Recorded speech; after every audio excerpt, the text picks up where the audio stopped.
Estamos en Nueva Delhi, en India, con el secretario de Relaciones Exteriores de México, el secretario Ebrard.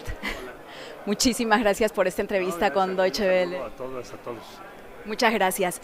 Empecemos por su visita acá en Delhi. ¿Qué es lo que está haciendo acá? Sabemos que va a abrir un nuevo consulado mexicano. ¿Cuál es el interés de México acá en India? Bueno, India ya es el 9º socio de México comercial y además estos últimos 2 años hemos abierto muchos nuevos campos de trabajo, principalmente derivados de la pandemia, porque India fue muy importante en el respaldo para conseguir vacunas.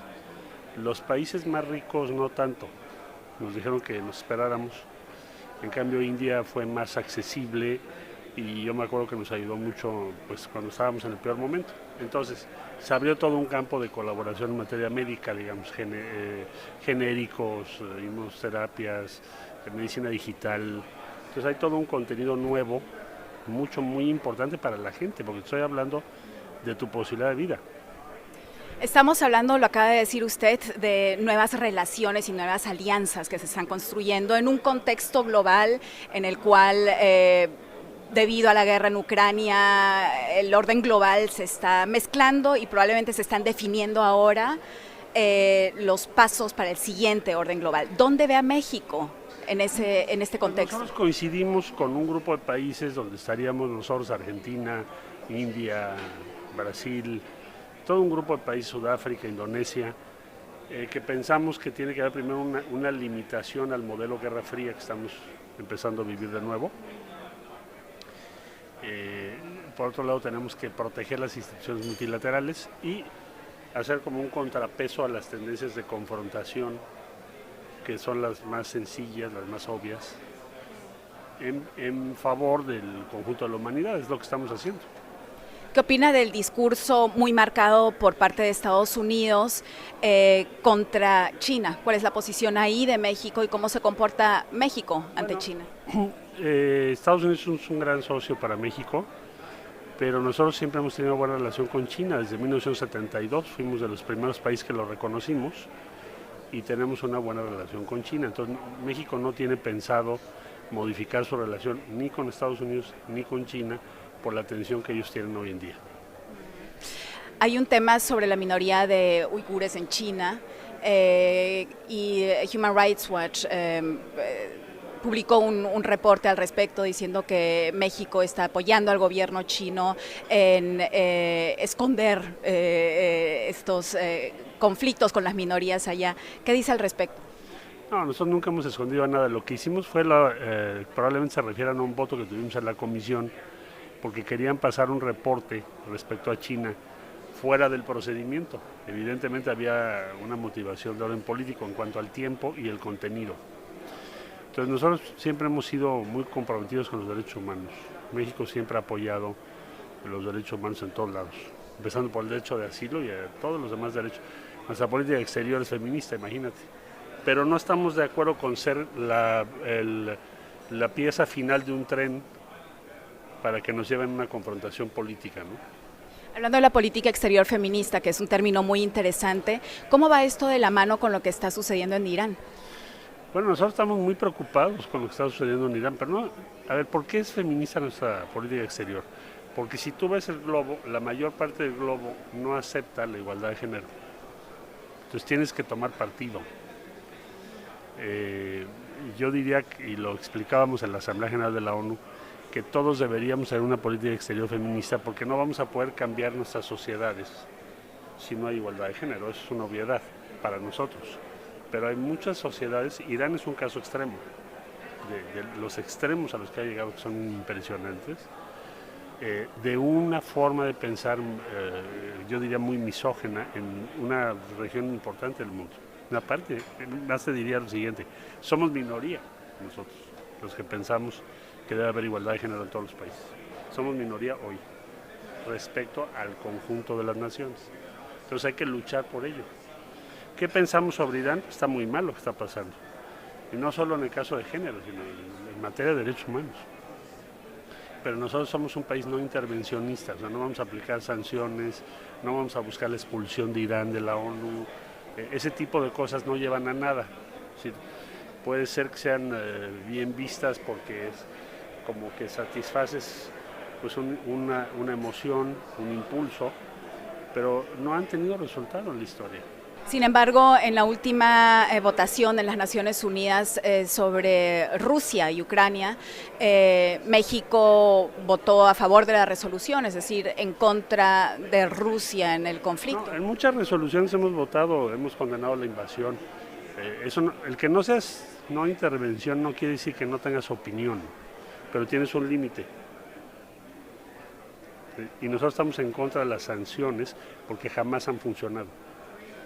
Por eso no coincidimos con las sanciones. Tenemos una opinión que te la acabo de dar, pero eso no quiere decir que yo voy a sancionar a Irán. No creo en esas sanciones, México no cree en esas sanciones, pero además no funcionan.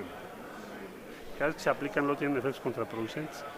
¿Y la relación con Rusia se sigue manteniendo de una buena manera? Nosotros tenemos relación con Rusia y yo creo que todos los países. Acabo de ver al ministro Lavrov en el G20 y tuvo reuniones con todos los países, incluidos Estados Unidos. Es decir, la base de la convivencia internacional está dada por que no pierdas la capacidad de comunicación, por más difícil que sean los conflictos o incluso guerras que tengamos. Tenemos 16 conflictos ahorita en el mundo. Entonces, lo peor que puedes hacer es empezar a separar y destruir los órganos multilaterales. Tiene que haber comunicación con todos. Hablemos brevemente de la economía. Una mega fábrica de Tesla está planificada en Monterrey, en el norte de México. ¿De qué manera va a beneficiar esto al pueblo mexicano? Nos ayuda porque va a acelerar la electromovilidad. Hace un mes también se dio el anuncio de BMW de hacer la planta de baterías en México. Desde luego vamos a tener muchos empleos muy calificados y también le da a México un punto muy importante entre los países del mundo como destino de inversiones relevantes como puede ser la Tesla, que es una inversión muy significativa. Entonces yo pienso que son resultados positivos para la gente de esa inversión. Trabajamos mucho más de un año, no se dio porque sí, se actualizó la importancia de México para Tesla pues por la pandemia. Se dieron cuenta que en México se producen 127 plantas producen para Tesla cuestiones estratégicas hoy. Entonces, tiene que ver con la seguridad de tus cadenas de suministro. El conflicto entre Estados Unidos y China está beneficiando de alguna manera también a México, ¿correcto? En términos económicos. Pues está creando lo que se llama nearshoring, que es una relocalización de inversiones. Entonces, ahí ha habido un impacto, si tú quieres, positivo de la competencia entre esos países. Y ahora pues nosotros tenemos que ocuparnos de que eso se realice y que esas inversiones lleguen a México, como es el caso de Tesla. Hablando de Estados Unidos, hay una política que se está promoviendo ahora que es el deportar a ciudadanos no mexicanos, migrantes, a México. ¿Qué opina al respecto? Bueno, nosotros le propusimos a Estados Unidos que hiciera un programa que se llama como visas humanitarias para Cuba, Venezuela, Nicaragua, Haití. ¿Por qué? Porque no puedes repatriarlos a sus países de origen, es muy difícil. Uno. Dos, pasan un calvario enorme para llegar a los Estados Unidos. Entonces, el resultado de ese programa ha sido sumamente exitoso. De hecho, no nos están regresando gente. ¿Por qué? Porque la gente ya no está llegando. Es decir, eso que me estabas tú preguntando, están regresando, ¿no? 50, 40 personas han regresado. ¿Por qué? Porque el grueso de ese flujo lo que está haciendo es seguir el procedimiento que el gobierno de Estados Unidos abrió. Entonces, desde mi punto de vista, es un gran éxito esa medida, el abrir esa posibilidad de visas humanitarias. Ahora, ¿cuál es la política de México para concluir?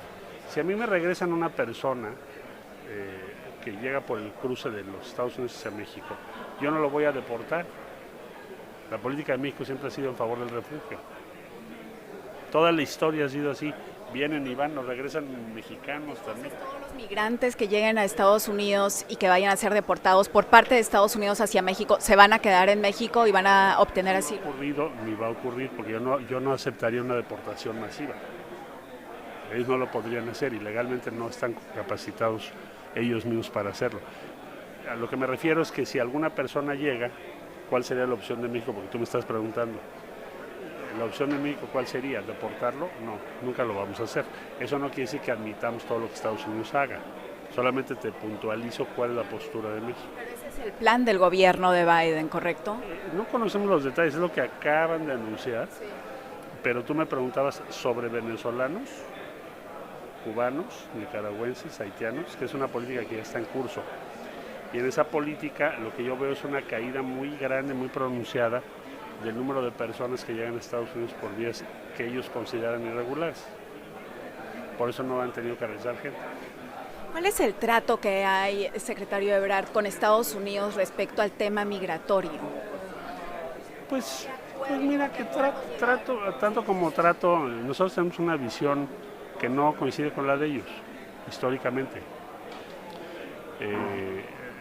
Aquí hay que tener claro que muchas de las medidas que ellos toman pues, son medidas de ellos, de su Congreso, no son tratados con México, ¿sí? O sea, no tenemos un tratado con Estados Unidos que regule estas cosas, hay convenciones internacionales. Pero yo diría que pues, vamos a ver en qué consiste lo que quieren hacer. Yo al día de hoy pues todavía no lo conozco a detalle qué es lo que quieran hacer, qué es lo que proponen hacer. Abrieron un plazo, pero no hablamos de, bueno, sí hablamos de migración, pero muy de pasada, no hemos entrado a fondo. La reunión con Blinken la subí yo en Twitter y ya expliqué de qué fue, principalmente. A ver, Estados Unidos lo que quería con México, ¿qué era? ¿Qué es lo que no dice Pompeo? Un tratado de tercer país seguro como el que tienen con Canadá, que permitiría que todas las gentes que pidan asilo, que lleguen a Estados Unidos por la frontera de México, se regresen a México, tramiten su asilo, en su caso, en México. Es un tratado. Eso es lo que quería Estados Unidos. Y eso no solo Pompeo. Pompeo, Kushner, Trump y todos ellos. Y México jamás accedió a eso, nunca se los dio. El tema de migración es la bandera de los republicanos. Yo te diría, es una falacia política total ese tema. Simplemente analiza, Estados Unidos crece al punto 3 su demografía. Necesitan 2 millones de personas al año, sí o sí, para que tu economía camine. Entonces todo el rollo de que vas a hacer un muro y que nadie va a entrar, hombre, es un absurdo. Además de cada 10 personas que llegan a Estados Unidos, ponte a investigar cuántas repatrian. Para concluir el tema, entonces México no va a aceptar un tratado ni ninguna fórmula de esa naturaleza de tercer país seguro. Una pregunta respecto a México. Varios artículos últimamente han estado reportando sobre, así lo llaman, el autócrata vecino, refiriéndose al presidente López Obrador, y esto debido a la reforma, ¿no?, de la Institución Nacional Electoral. Bueno, ¿dice quién? Pues dice uno de los que hacían los speeches de George Bush. También hay que decir de dónde viene. ¿Sale? Entonces ese es el que hace el artículo. No, ese en particular. El autócrata adjunto, ese es el origen. Entonces yo te diría, nosotros somos un país democrático. Tenemos, a la izquierda le costó mucho trabajo llegar al poder, hubo 2 fraudes graves. Tenemos una vocación democrática, nosotros jamás pondremos en riesgo las instituciones democráticas de México. Ahora, ¿por qué dicen que es un autócrata? O que quiere ser un autócrata. Bueno, desde el adjetivo ya es un calificativo político. Pero diría, bueno, no estoy de acuerdo con qué. Cuando tú desmenuzas el artículo, ¿qué es el tema? Pues se te van cayendo todos los argumentos que traen. O sea, le contesta a los medios de comunicación. Pues ¿qué no es lo que tiene que hacer el presidente todos los días 3 horas? A ver, ¿qué otro presidente se pone 2 horas a contestarle a los periodistas? Hombre, antes no había ni conferencia de prensa, no le podías decir nada al presidente, pero eso estaba bien. Pero ahora que tú das una conferencia de 2 horas, 2 horas y media, a veces 3 horas, eso está mal. Y si le contestas o rebates un argumento a alguien, eres un autoritario. Caray, yo nunca había visto que el debate fuera autoritario. Ahora, la otra, prometió el presidente en su campaña, y votamos por él, que iba a reducir el costo de los procesos electorales. La reforma electoral en curso tiene como propósito primordial ese, porque tenemos un aparato costosísimo, diseñado casi notarial, cuando ya la tecnología, ve lo que pasó en Brasil tuvieron una elección con una diferencia de 1% y tuvieron la información en 2 horas. Nuestro proceso es uno de los más lentos del mundo, entonces se está planteando una modernización radical de todo eso. Pero ¿eso pone en riesgo la democracia? No. O sea, ya cuando desmenuzas el argumento, se va quedando ¿en qué? En un calificativo político, no tiene fundamento. ¿Pero el presidente quiere ser reelegido? Claro que no. ¿Quién dice eso? La Constitución mexicana establece que no hay reelección. El propio presidente, uno de sus, vamos a decir, inspiradores o inspiraciones, es Francisco I. Madero, que fue el que encabezó la Revolución Mexicana allá por 1910, que decía sufragio efectivo, que se respete el voto, no reelección. Entonces, el presidente nunca ha considerado esa opción, eso es totalmente falso. Está incluso prohibido en la Constitución, pero él mismo lo ha dicho muchas veces. Última pregunta, libertad de prensa. Muchos periodistas asesinados en México y uno de ellos incluso en Ciudad de México. ¿Qué se va a hacer al respecto? Todos investigados. Lo que tenemos que hacer es que no haya impunidad, no importa dónde sea o de quién se trate. Se informa cada semana. Tuvieron en el gobierno anterior mucho más casos, pero entonces no era tanto tema como ahora. Ahora lo que estamos haciendo es cada semana se informa, caso por caso, qué avance tiene tu investigación, es decir, quién es el autor material, quién es el autor intelectual y cuántos lleva sentenciados por semana. Y se tiene ahorita, de los 13 casos que tenemos, por lo menos que yo tengo conocimiento de lo que ha informado el gabinete, son 13. De esos casos tienen 32 personas detenidas ya, con diferentes tipos de responsabilidades. O sea, lo que hace que no suceda eso es que no permitas la impunidad. Todos los casos en México hoy están sujetos a investigación y se está informando por semana. Te mando el reporte para que lo tengas. Yo dudo que otro país haga ese reporte semanal. ¿Tienes otro caso? Solo México hace eso semana a semana. Cualquier periodista que es agredido en México desde el punto de vista, ya no digas homicidio o feminicidio, sino cualquier otra agresión en contra de la libertad de expresión, se reporta por semana y se hace algo. Con absolutamente todos los casos. Todos los casos. Sí. Entonces, Bueno, ves Ciro Gómez Leiva. Ciro es un gran crítico del gobierno y hace bien, es su trabajo. Hubo una investigación exhaustiva y rápida y pronta, porque la tradición era lo contrario, nunca se investigaba nada. En este gobierno sí, ve los desaparecidos, 30 y tantos mil desaparecidos, ni siquiera se contaban. ¿A qué llegan las investigaciones? Porque no se trata a sentencia, te lo mando ahorita. Hay sentencias, nosotros informamos autor material, autor intelectual y sentenciado.